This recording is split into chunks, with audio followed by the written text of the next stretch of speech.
ไปดีมารอซื้อคันบักเบงเนาะเอาคันแบบนี้วะ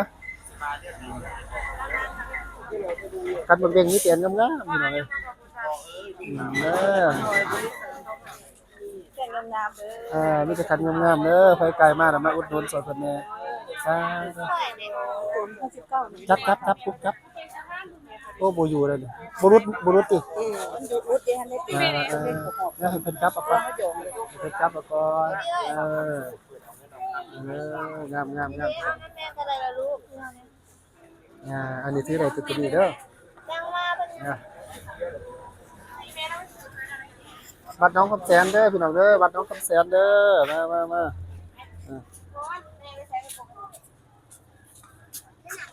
นี่แต่อันงามๆเดี๋ยวเอาเอ้าสมุกเอาพญานาคเดี๋ยวบ่สิเอาไปอะไรเป็นบารมีนะคือซับคันบารมีคันพญาขับพ้นเอาไปเบิ่งนี่มาถ่ายให้นี่โอ้งามนี่เออ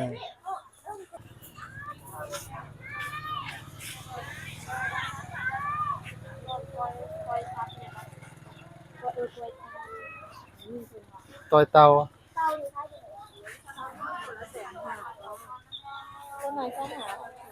มันไม่โตแล้วปล่อยป่าเอาตาเตามันอันนี้เตามันไม่ต้นน้อยเลยก่อนอืมต้นน้อยเหรอเอาต้นน้อยเป็นไงเล่นนั่นก็บ่ได้บ่เลยโตอยู่เขามาวัดมาบูชมบูชาเนาะพี่น้องเนาะวัดป่าน้องคำแสนเด้อมาอธิษฐานขอโศกขอดาบต้นปีเนาะอ่ะบรรยากาศแบบ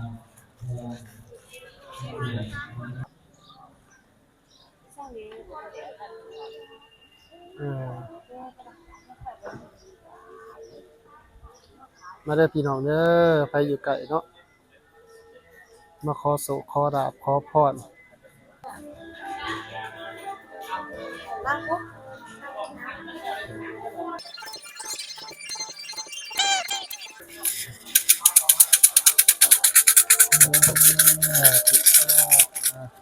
มาขอพรขอเสียงซี่เนาะ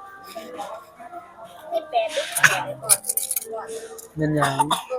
ที่8ด้วย8ด้วย18 18เบบี้ซันก่อนลูกเบบี้ซันก่อนเด้อแม่ข้าจับ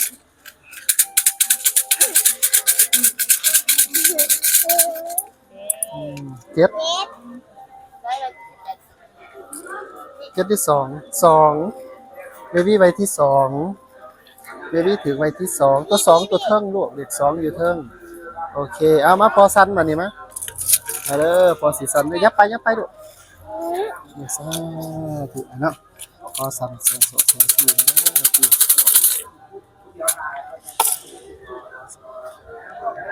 กันที่8เนาะ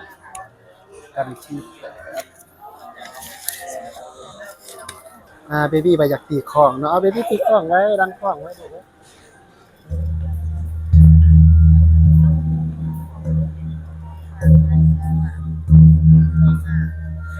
นั่นน่ะบ่มาขอดันอีกวันนึงเด้อ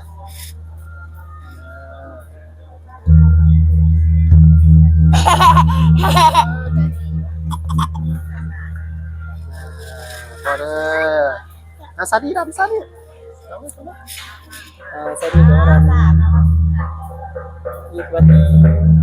นึงพอได้ดู3 บาทบรรยากาศบัดน้องคำแสนพี่น้อง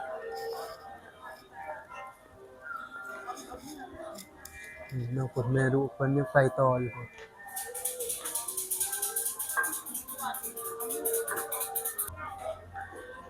เอาเตาไปให้แม่มั้ยเฮ็ดบุญปล่อยเตา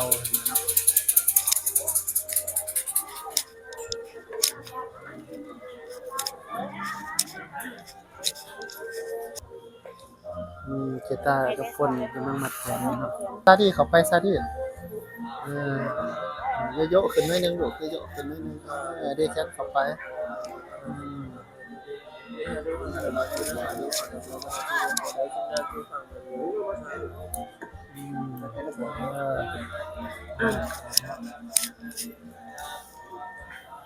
สาธุสาธุทุกขังพลังบุญเยพระทุกขังรับเงินดีเมื่อทุกขังบุญเยจะได้มาทุกขังรับพระสิ่งนั้นขอได้ทิ้งนั้นทุกขังบุญเยจ้า จ้ามาขอเขียนใส่ คือบ้าน อันนี้เป็นซ่องอันนี้วะซ่องศรัทธาเนาะ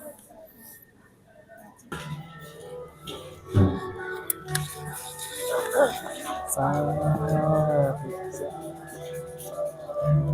สุขีเจริญพร สาธุให้มีวิตามินไปทำดังไรขอว่าในปี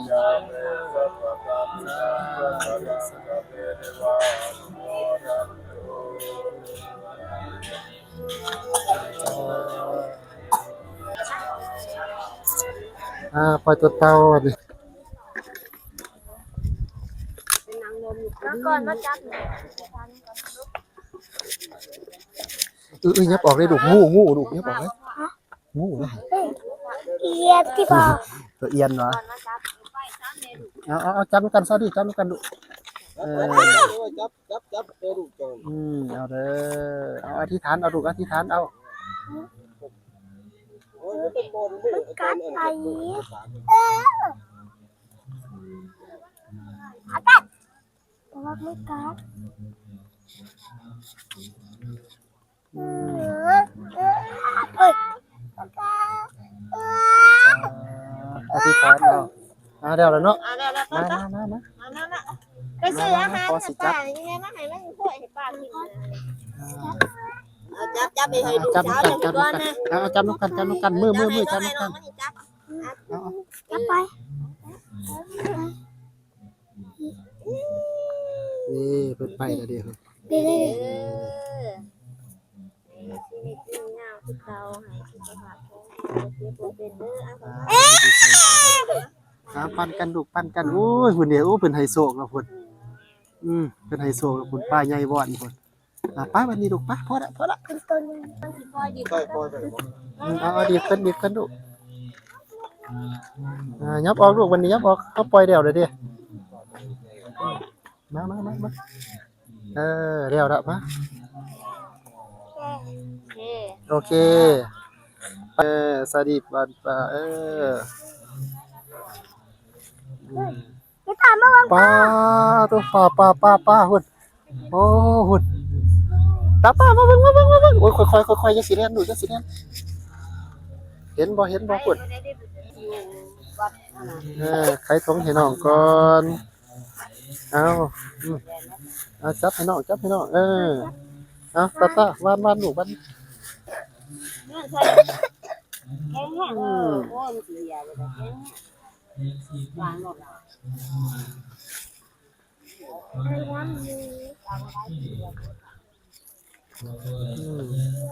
เอาวานต้องหูวานต้องวานแห้งๆลูกคุณป้าคุณ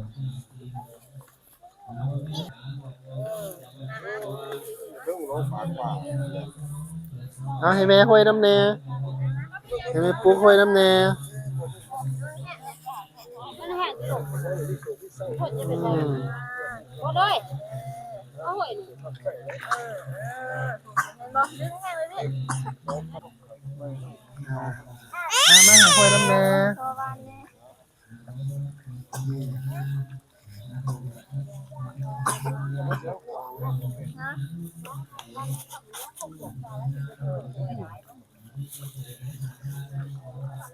มันมีแต่ป่าคือปลาขอ ปล่อยปลาแล้วละไปเบิ่งเพื่อสวงเพิ่นเด้อบ่จับเด้อผู้หญิงเด้อผู้หญิงเพิ่นบ่ให้จับเด้อ